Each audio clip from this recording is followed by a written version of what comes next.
You thought a massive, century-old pecan tree was just a tree. Bless your optimistic little suburban heart. Wrong. In this neighborhood, it's an unregulated blight on the collective aesthetic, and frankly, it's causing structural damage to the bylaws themselves.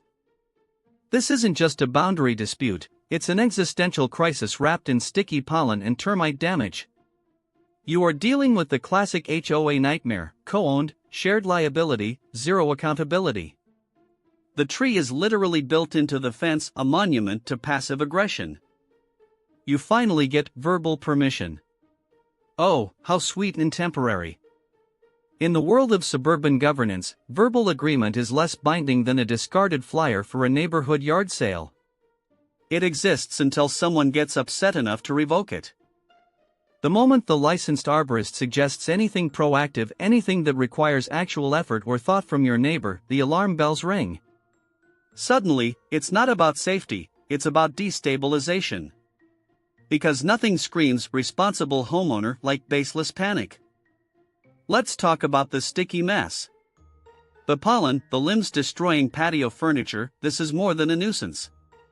This is an aesthetic crime. Every drop of sap is a stain on the collective reputation of the cul-de-sac. And then there are the termites. Twice. 2 expensive interventions into your home's foundation, all while living under a giant, potentially compromised biological hazard.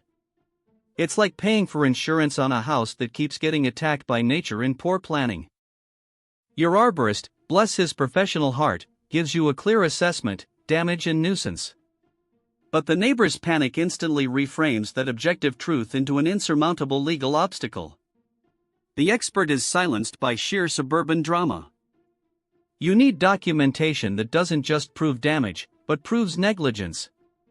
Every conversation, every failed promise of follow-up, every instance of sap destruction, it must be logged. Become a meticulous record keeper, your sanity depends on it.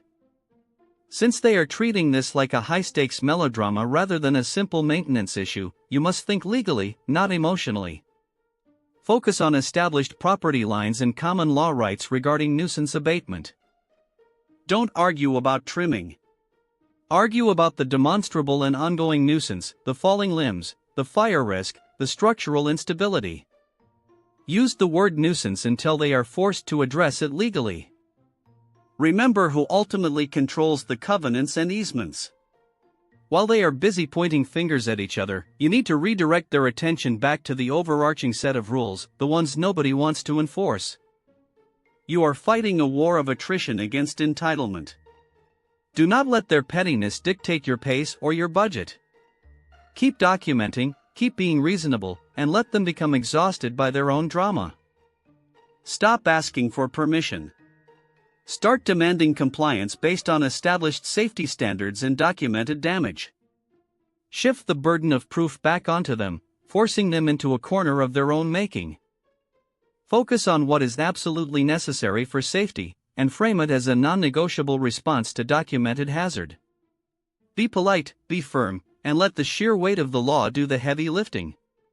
Good luck, because suburban life is never easy when nature or an HOA is involved.